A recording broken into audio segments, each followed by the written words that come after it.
Can I tell you an old joke? An old one. Because you may not have heard it. You know, sometimes things, when they get old, are new. That's how all of us that are feeling that are a little bit older today. Here's an old joke. There's a husband and wife. They went to the doctor. And it was showing up that he was just kind of depressed and going through a lot of issues and losing his health and one of those things, right? So the doctor did a checkup and with him, and they did some tests, and it didn't come back good for the guy. And so he told him, well, it looks like, you've only got just a few weeks to actually live. And the guy was really tore up about this. And but he said, can I just have a few words with your wife? So he left the room, and he says to the wife, he says, I want you to know that he could live a whole lot longer if you would just do a few things. You got to have sex with him 3 times a week. You've got to make him good dinners every day. You've got to make sure that he is comfortable. And so she walked out of the doctor's office, and he said, what did she say? Or did he say? You're going to die.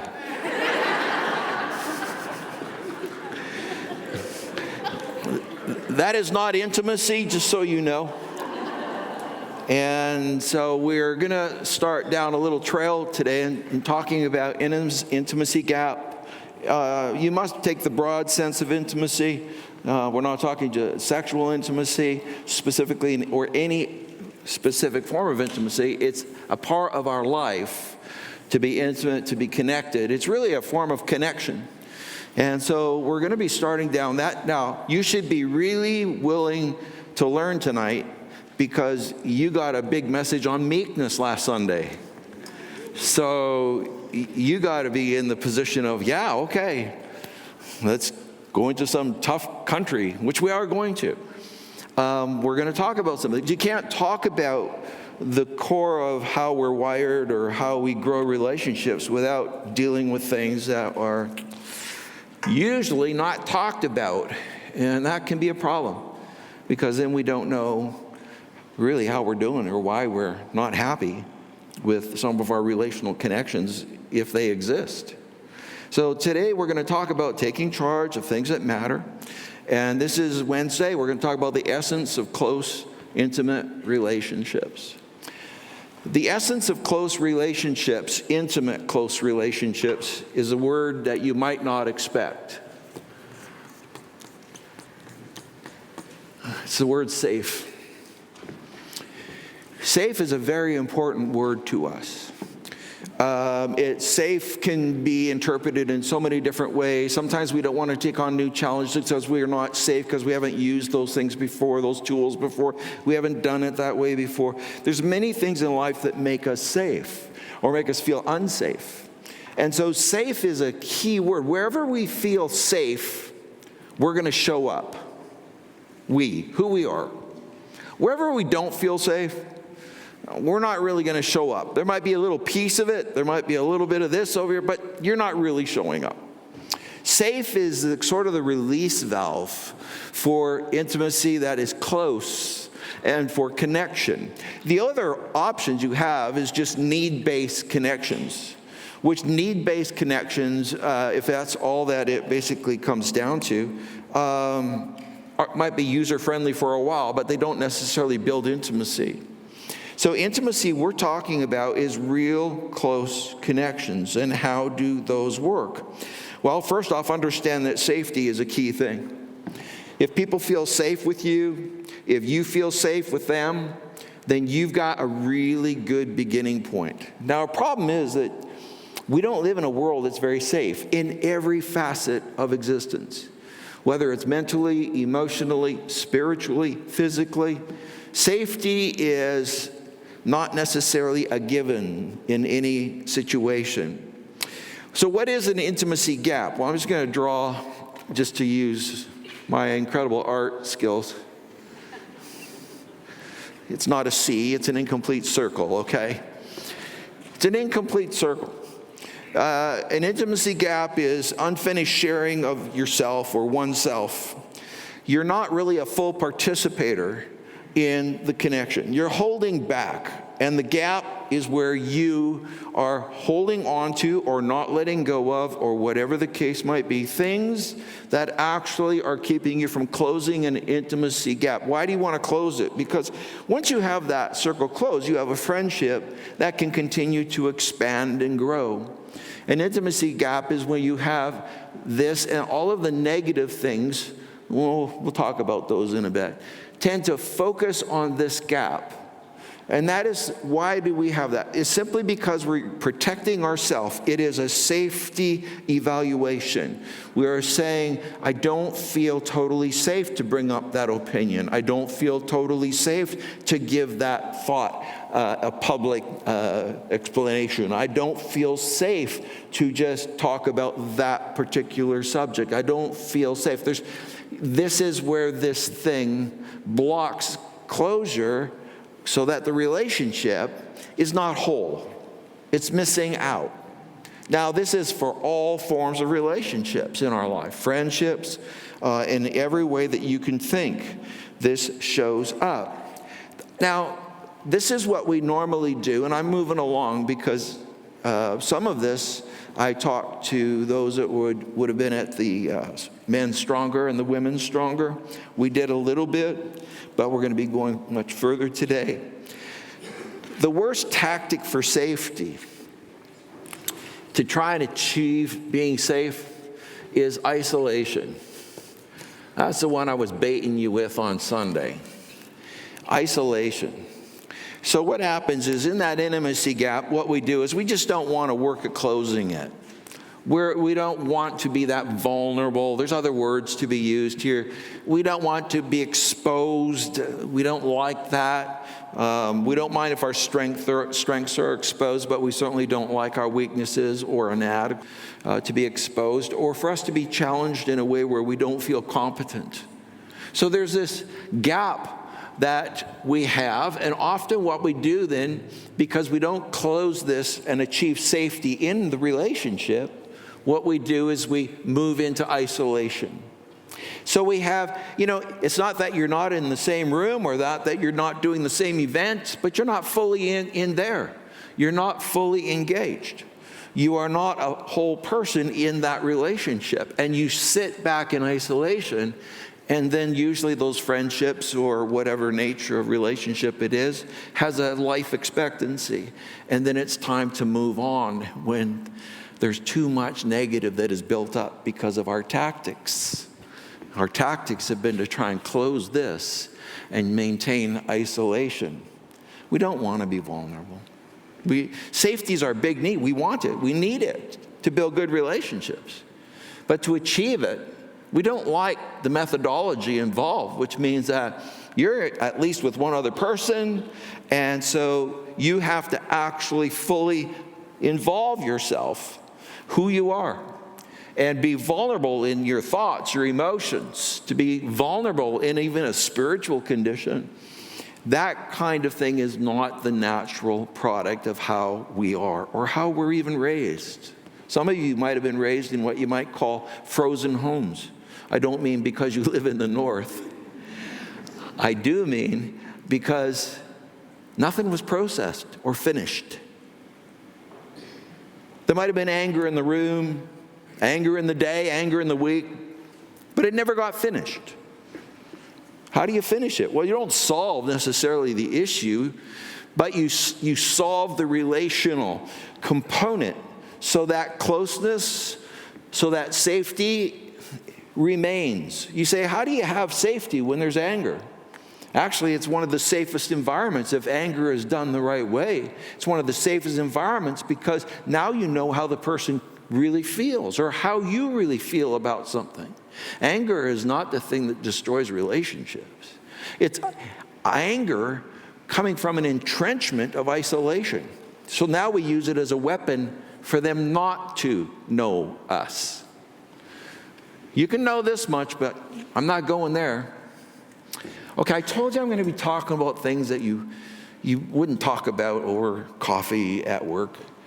But these are things that if you get the math on, you can start to make trajectory changes and accept some things that you might be considering negative to now be positive. Often there has to be a mind change in our thinking so that we can approach things actually from the right perspective. Isolation, though, is never your friend. I'm not talking about just being alone. There are times you're going to need to be alone. Would you agree with that? How many agree it's nice to be alone once in a while? All right. Welcome to the big crowd tonight. I'm glad you're here. I had somebody say to me, I was so tired I didn't even want to come. I said, well, either was I. I almost didn't show up.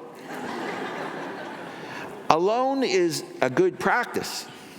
Isolation is not a good practice. Isolation is cutting off.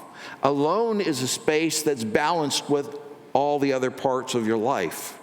And it's good to have a time of being alone. Loneliness is even not really the greatest enemy. It may be an indicator that you need to deal with isolation in your life.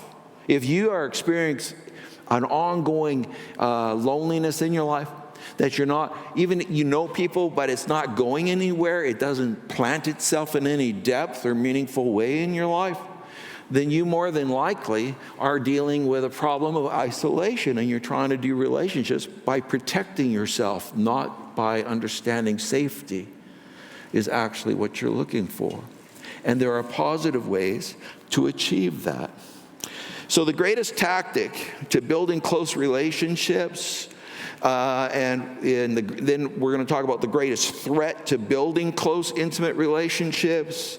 The greatest tactic is authenticity. Authenticity, authentic. The authentic person, the authentic you, who you really are. Now, here's a scripture, Romans 12:9 in the Message says, love from the center of who you are. Okay, let's treat this as the center right here. An intimacy part, that intimate part. This is the IG here. Intimacy is your core. That's what God made you for. Now, how do we know that's your core? Because God made you for a relationship. Number one, with Him. Secondly, He made you for a relationship with each other. What is the two great commandments? Love the Lord your God with all their heart, soul, mind, and strength. Core relational with God. Love your neighbor as you love yourself. Core relation with each other.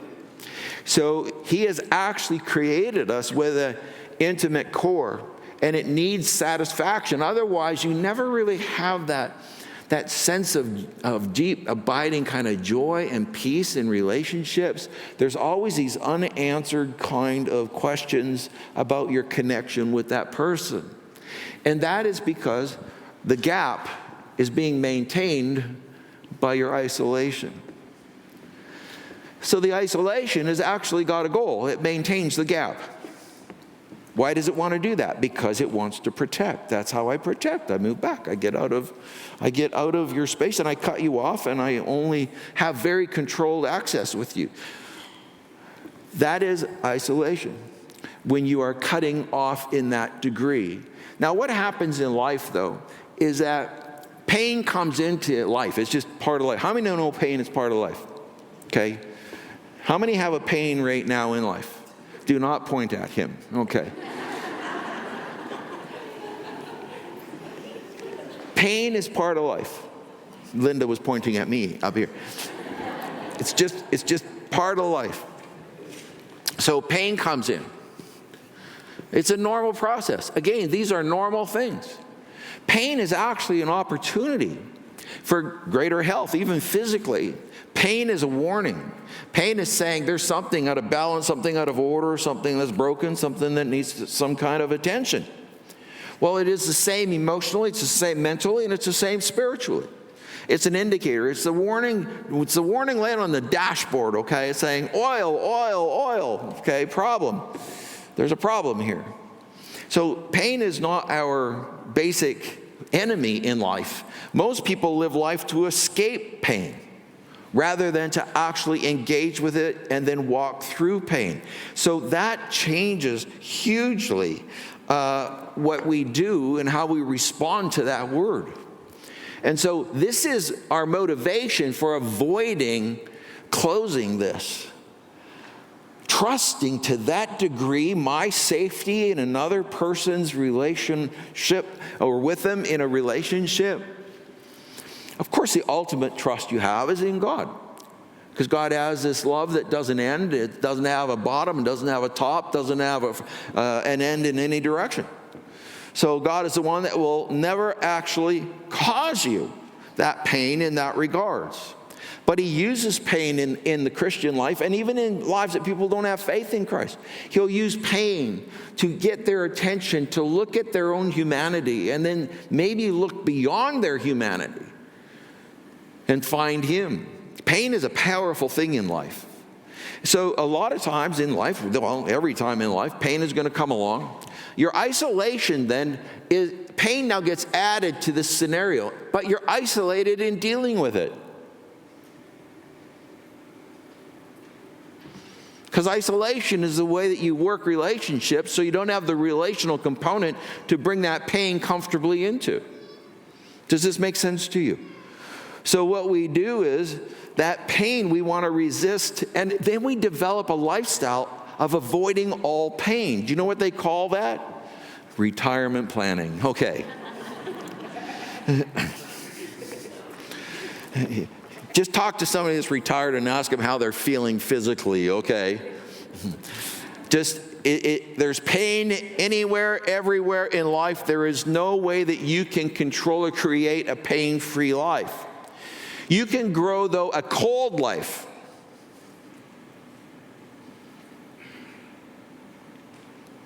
A cold life is where isolation rules your pain.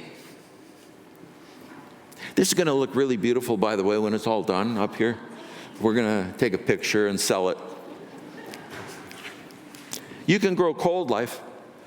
Cold life is work at ignoring pain and ignore the people and basically become a sort of this victim mentality in life. The poor me kind of mentality is where people have isolation ruling pain and they can't process as healthy within relational world that they have created. Another word that comes in to life and for you to understand is you have power. That power ultimately boils down to a sovereign thing that God gave you called choice. So you are, and you've heard this, I'm sure, many times, I've said it myself a number of times, is that you are a product of your choices. So our choices are the thing that actually both create what we have, but also the wonderful thing about them is if we don't like what we have created, we can recreate what we have. And we can use choice.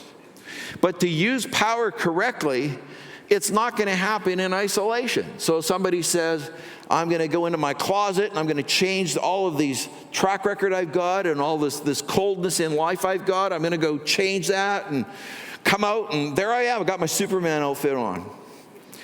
It doesn't work that way. It works only through the relational component with God and with others. You cannot forget that. The intimate connection is first with God and then with others. There is no private change in some cut off cubicle from any other human connection or God connection where you can achieve this kind of change in your life. So you need both. You need God and you need people. The Lord has made us dependent on one another to flesh out love. And that gives us an opportunity. So you got this great power.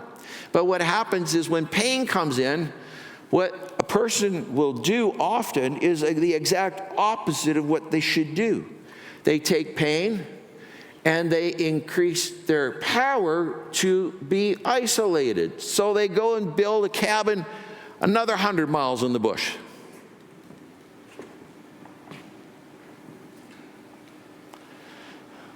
We disconnect. We retreat. We run. And we hide. And that is how we normally are going to respond to those things.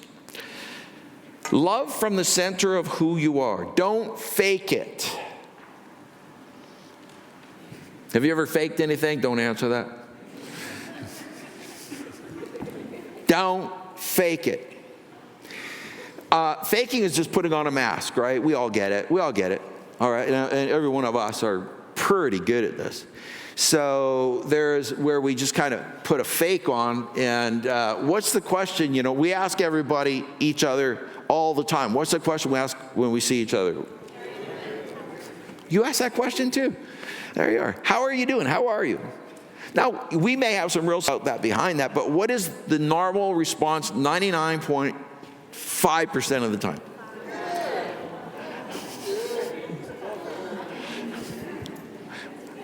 I'm really having a struggle in our relationship right now, and I'm really depressed, and I could use some prayer.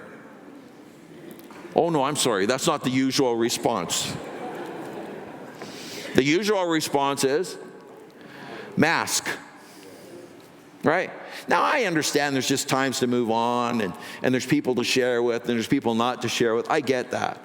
That's how you develop your relational world. But what we're talking about is this immediate masking that we can do, even in what is considered meaningful relationships like husband and wife, friends, sibling relationships, to your parents, to your children. So we use pain to power up our isolation, and we just retreat more.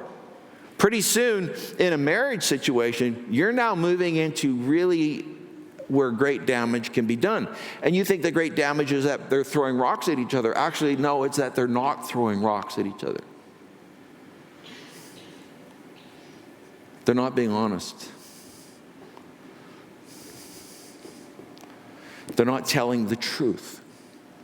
And you shall know the truth, and the truth shall.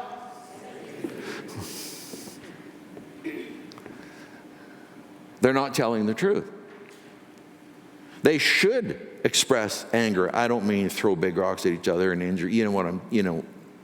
There are words that are some rocks. Look, anger is going to be an expression of attacking this gap.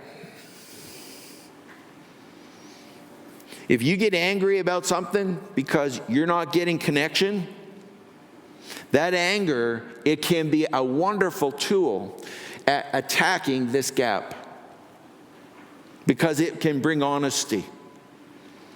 But usually it goes like this. You're angry with me, aren't you? And what is the response? No, I'm not angry. I'm not angry. I'm telling you, I'm not angry, okay?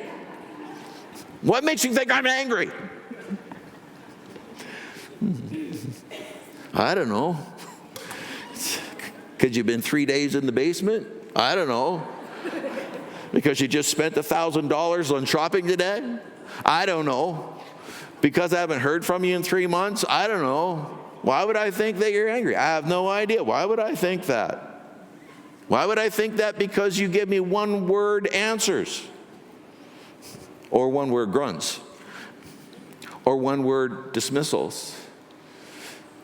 The fact is that anger, but why do we want to dodge anger? You know why you want to dodge anger? Is because isolation says, don't be vulnerable.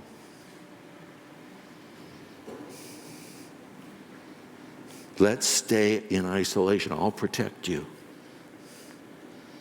You stay with me in isolation. I'm isolation. You stay here. I'll look after you. No, there's no safety in isolation.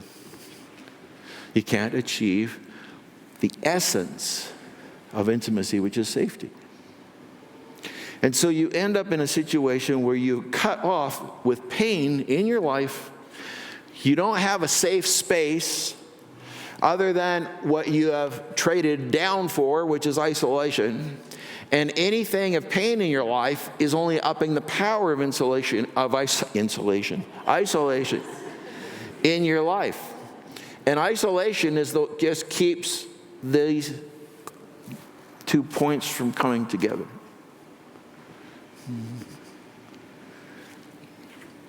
The basic, when it comes to authenticity, without any authenticity about mind, thoughts, emotions, spiritual, body, without any authenticity in these areas, you don't have a game plan that can actually build a relationship.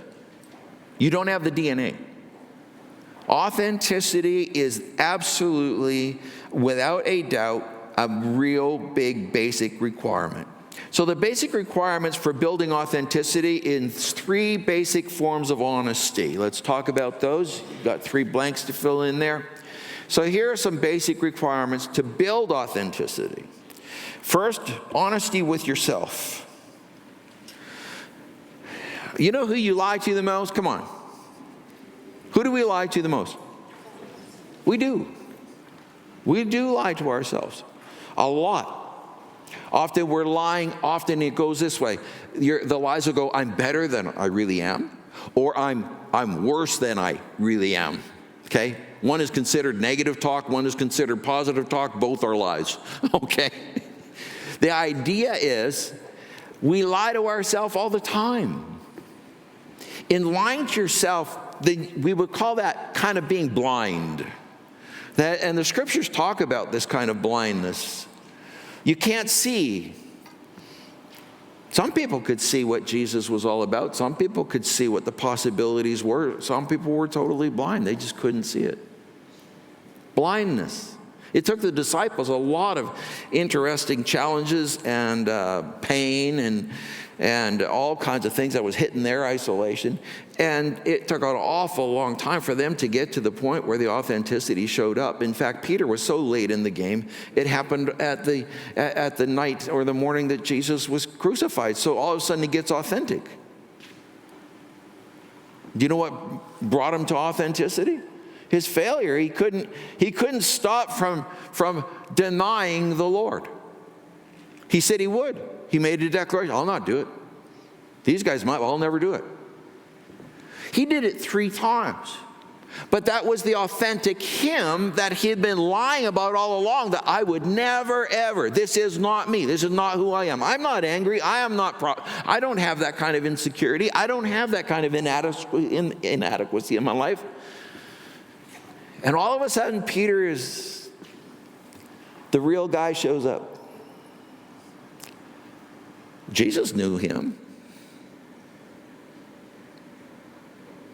He gets all busted up. But in that busting up, authenticity finally showed up, and Peter could now have Jesus as his Lord. He could have an intimate relationship now with Jesus instead of trying to be the protector and direct Jesus, what Jesus should be. Because isolation got broke, didn't work, gave in. Now the Lord was gracious, restores him. I mean, he didn't give up on him. He, in fact, knew this had to happen. It was very important for authenticity to show up. One of the most important times in your life is going to be when you feel like you failed, or you failed like you've not hit the mark, and you might be, oh man, and you're really hard on yourself. But at that time, Jesus is going to be so easy on you. And he'll be happy with some of this because of the authenticity that finally can show up. I need you, Lord. I can't do this. When that kind of authenticity begins to show up, you are now in a real nice position to challenge isolation. And it's funny that Jesus, in his restoring Peter, you remember the story, he's already been resurrected. They're having he's out fishing with his buddies. Jesus appears on the shore. They realize it's Jesus. They get this great big haul of fish. They come in. He's already cooking fish, and they're having a breakfast. And then Jesus and Peter kind of have this little private exchange, probably on a little walk. And on that private exchange, it goes something like this. And Jesus says, Peter, do you love me? Hold it, love. He's asking him if you love him. That's intimacy. Do you love me? And Peter said, I love you, Lord. I do. Walk a little further. Peter, do you love me? I love you, Lord. No, I haven't forgot the other part. I'll get there. Walk a little further.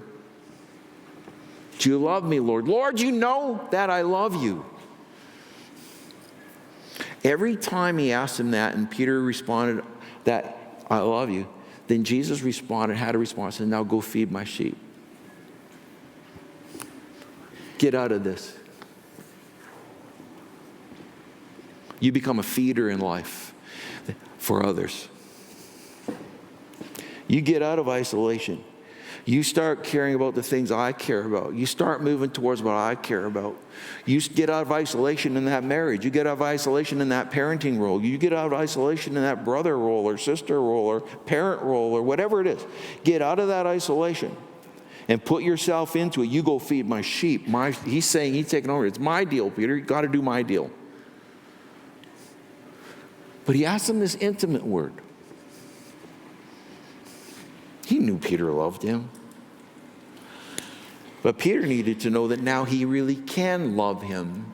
And here's how you can love me, Peter. Get out of isolation. Go feed. Go feed. And you say, there won't be anything left. Oh, no, that's how you get more. Breaking of the bread and the fish. That's how you get more. You feed. He gives more. You feed. He gives more. This is the principle. Honesty with yourself. The Lord gave us mind and conscience. We cannot hide from ourselves. Proverbs 20:27. He gave you a mind. He gave you a conscience. You know what you're going through. You know what's happening. And you know where it's not good. And we cannot hide from ourselves. Next, honesty with God. Sometimes we're trying to sell God on a version of ourselves that doesn't exist. This is who I am, God, I'm a failure. This is who I am, God, I don't have any strengths. This is who I am, God. And we have this list. Or maybe we go the other side of the equation. This is who I am, God, boy, you'd be sure lucky to have me on your team. This is who I am, God. This is a really important thing for us to get connected with, is honesty with God. Sometimes our prayers sound more like declarations rather than intimate conversations. Look at the scripture in 1 John 4:18. We need have no fear of someone who loves us perfectly. His perfect love for us eliminates all dread of what he might do to us.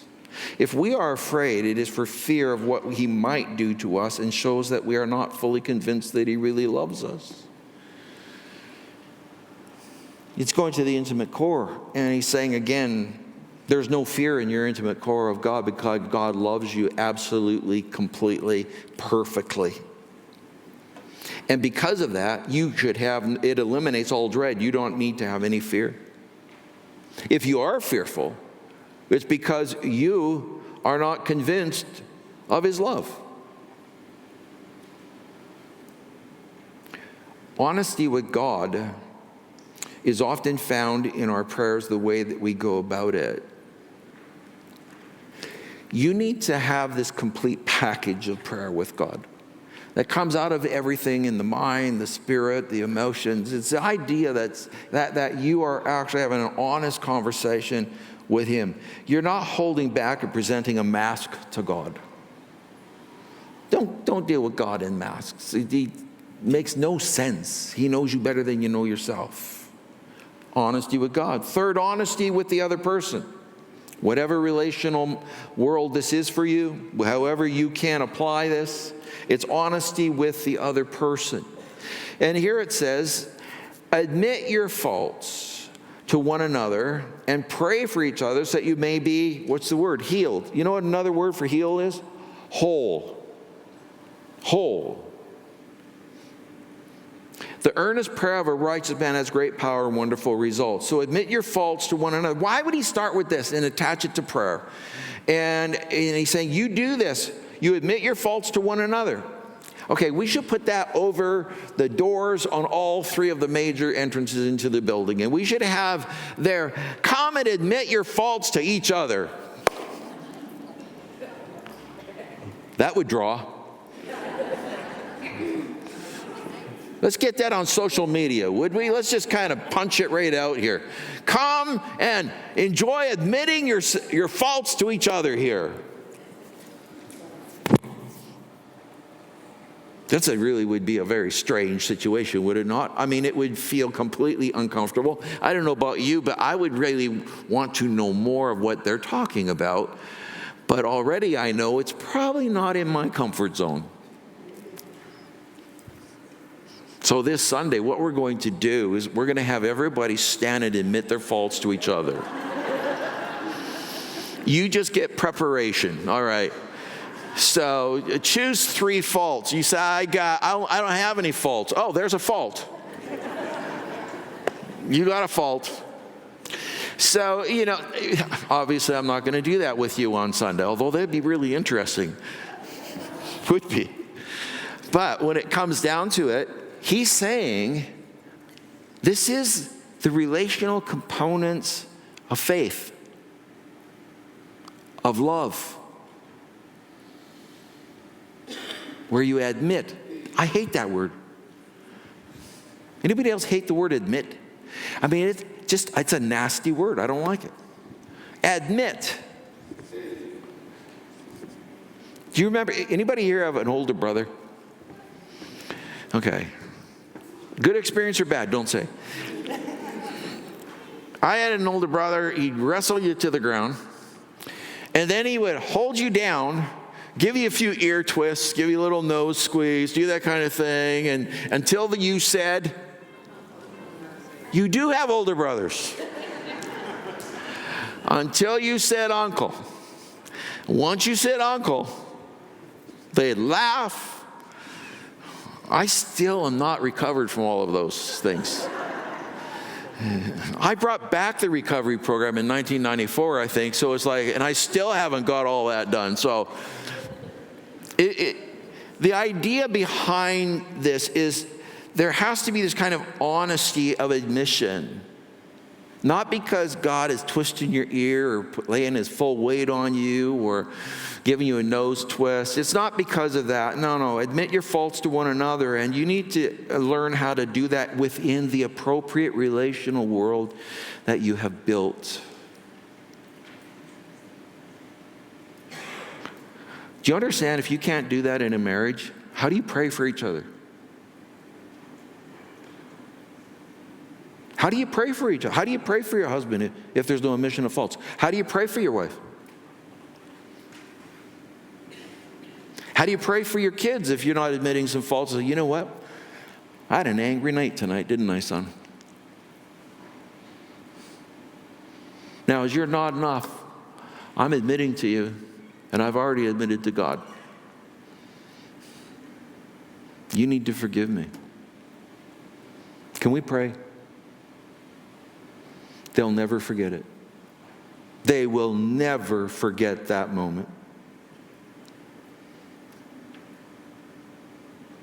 Do you know why? Because it was authentic. Because it was honest. Because it was the world that they were dealing with and grappling with.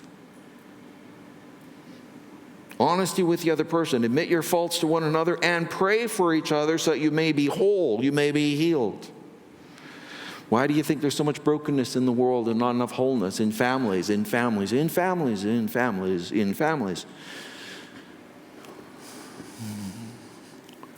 People think it's just kind of the culture. No, it's a problem with admission.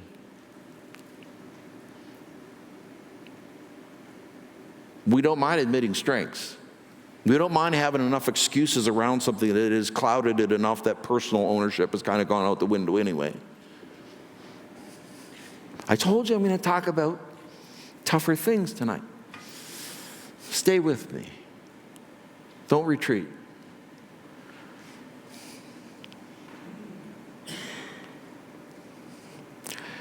That scripture in 1 John 4:18 in the Phillips version says, love contains no fear. The more you love in this kind of connection where you are closing these gaps, and isolation is not the dad or the mom pulling away from the kids, or the husband and wife pulling away from each other, or friendships where they pull away and go into isolation, and you got this gap that's still sitting there, nothing was really closed on it. You know, you're talking about something where there's a love problem. Love contains no fear. Indeed, fully developed love expels every particle of fear, for fear always contains some of the torture of feeling guilty. I tell you that if that dad had an angry night and he didn't do that with his boy, I know what he's feeling, because I've been there. When I lay my head on that pillow, I know I'm feeling guilty. I didn't close that. I isolated. I took the pain back with me into myself. This means that the man who lives in fear has not yet had his love perfected. God help us all. Okay, the greatest threat to authenticity is fear. The greatest threat to authenticity is fear. Oh, man. So the greatest tactic is authenticity. But the greatest threat to authenticity is fear. We just read that scripture. And look at Genesis 3:10. He answered, I heard you in the garden. Remember, God is searching them out and so on that, and he's calling to them. And then Adam finally answers, I heard you in the garden, and I was afraid because I was naked, so I hid. They had sinned. Relationship had been broken. He had violated a relationship he had with God. And he says, I heard you, but I was afraid because I was naked. I was exposed. And he didn't even know about that before that. Can you imagine that? Being in such a state of innocence, perfection in that regards, that you're not even aware of any nakedness at all. And that doesn't just, we can apply that not just bodily, but mind, emotions. See, authenticity, spirit. I heard you in the garden. I was afraid because I was naked, so I hid. So here's 3 fears that keep us from being authentic. Number 1, the fear of exposure. The fear of exposure. 1 Corinthians 2:11. No one can really know what anyone else is thinking or what he is really like except that person himself. And no one can know God's thoughts except God's own Spirit.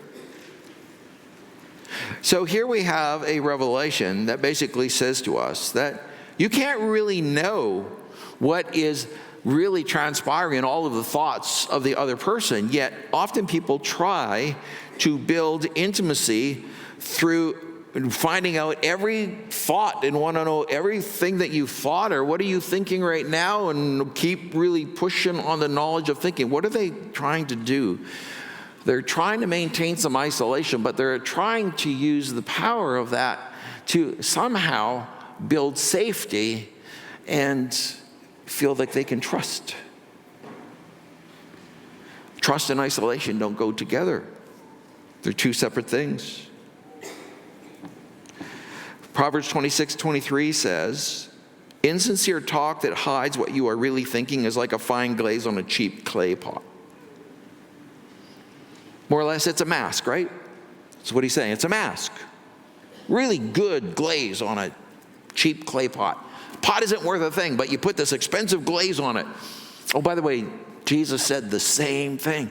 He said, you know, you religious zealots, and he's talking to the Pharisees and the scribes, and he says, you guys polish the outside of this cup like ridiculous, like it's crystal clean. There's just beautiful, and on the inside, it's nothing but dirty. The same principle. What's the principle? I don't like to be exposed, so I cover it up. I don't like exposure. What we want to do is hide. And when you're doing that and you at the same time are trying to satisfy your intimate core, well, you're working against yourself. And you're actually going to become more manipulative or coercive. You're going to try these negative methods of trying to close this gap for yourself. And they never work. They just never work. Because it pushes people away, because intimacy must be built between 2 wills, 2 sovereignties.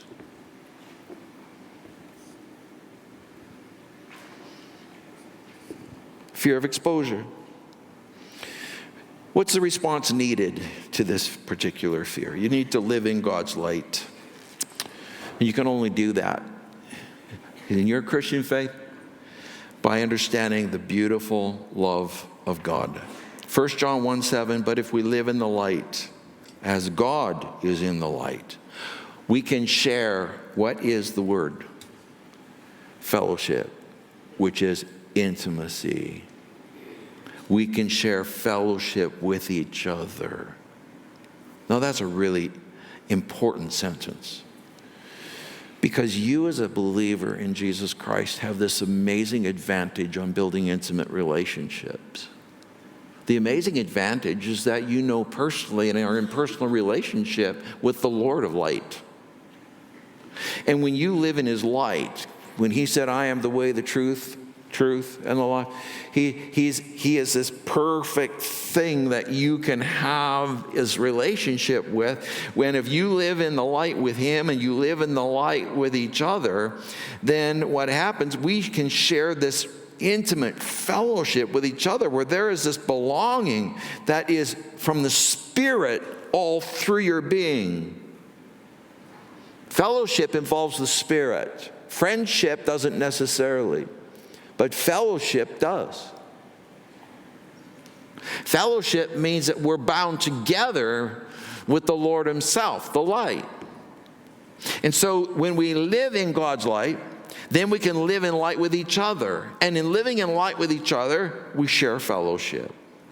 Second, fear of rejection.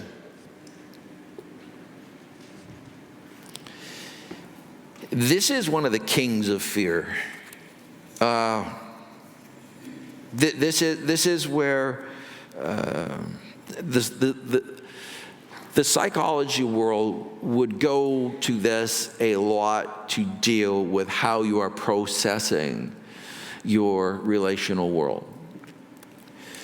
Rejection is something in our life that is one of the greatest fears because of the depth of pain. It goes to our ID, our identity. It goes to our identity. So because it goes to our identity, who we are, it's like if they don't like who we are, then there's nothing else. It's like I'm risking everything for them to know who I am. The fear of human opinion disables, Proverbs 29:25. Trusting in God protects you from that. The fear of human opinion disables. What does it disable? Intimacy. Fellowship. It disables. More or less, your abilities, you are not able to have the full ability to build intimate relationship. You're a disabled person. You are not a person with full ability to do this. The fear of human opinion disables. Trusting in God protects you from that. What is the response needed? Trusting God's love. I don't say that as just a kind of a quick band-aid. I mean, to trust in God's love. Don't be afraid, he said, for you are very precious to God. Peace, be encouraged, be strong. This is Daniel 10, verse 19. He's in a tough situation. In fact, he's just been kind of touched with this angel, and there's this angelic thing that has interrupted him in a way, and it scared him. He's just scared. I think I would be too if an angel appeared in his full glory that he comes and gets from heaven. Don't be afraid, he said, for you are very precious to God. Don't be afraid because you are very precious to God. Remember the identity? Rejection? Don't be afraid because you are very precious to God. When you're afraid of rejection, you are missing out as a believer on the value of God's love for you and that you are absolutely precious to him. Your soul, who you are, your identity was worth his son. You are precious to God.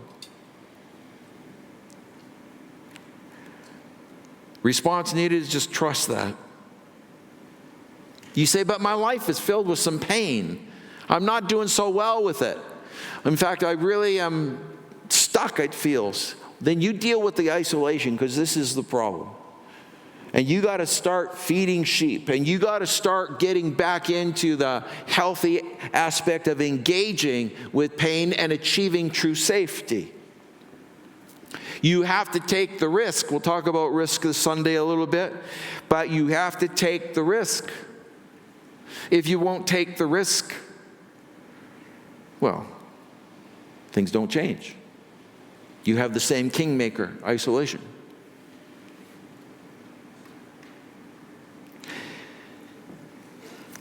Let's go to the next one, Psalm 56:11. I trust in God, I will not be afraid. What can people do to me? If my identity is precious to God, who I am. Okay, doesn't that kind of put him in the king position? And you now are in the position of being treated with this precious love that God has for you. Fear of being hurt, number 3. This is where we have trouble with startups. We've been through things, we've experienced things, and then we got hurt. There is a fear that develops of being hurt. We talked about that already. So we have pain comes in, we don't like pain. We try to develop a lifestyle that is pain-free, or at least getting to where the pain is so much less. Now let me ask you a question. Is that lifestyle making your life larger or smaller? You can respond to me. Is it going to make your life larger, or is it going to make smaller? We all know it. We reduce exposure, we reduce connection, we reduce, and we get a smaller life. Because you can control a smaller world more than a bigger world. And isolation is a very small world. And so we feel that this is the only way we can get safety. We create small worlds. And then we have this loneliness pervasive in our life. We're not feeding many sheep. We're not being intimately satisfied in our relational life. Psalm 73:21, my heart grew embittered, my affections dried up. What's he saying? My big life went to small, and it just shriveled. Just shriveled. Response needed? A God-healed heart. A God-healed heart. You can't heal your own heart. Time won't do it on its own. You have a great advantage in your faith in Christ, because he calls you out of isolation and says, don't live in isolation. Peter, quit believing that about yourself. Peter, just be authentic. Get authentic with me. You're filled with fears, Peter. Get authentic with me.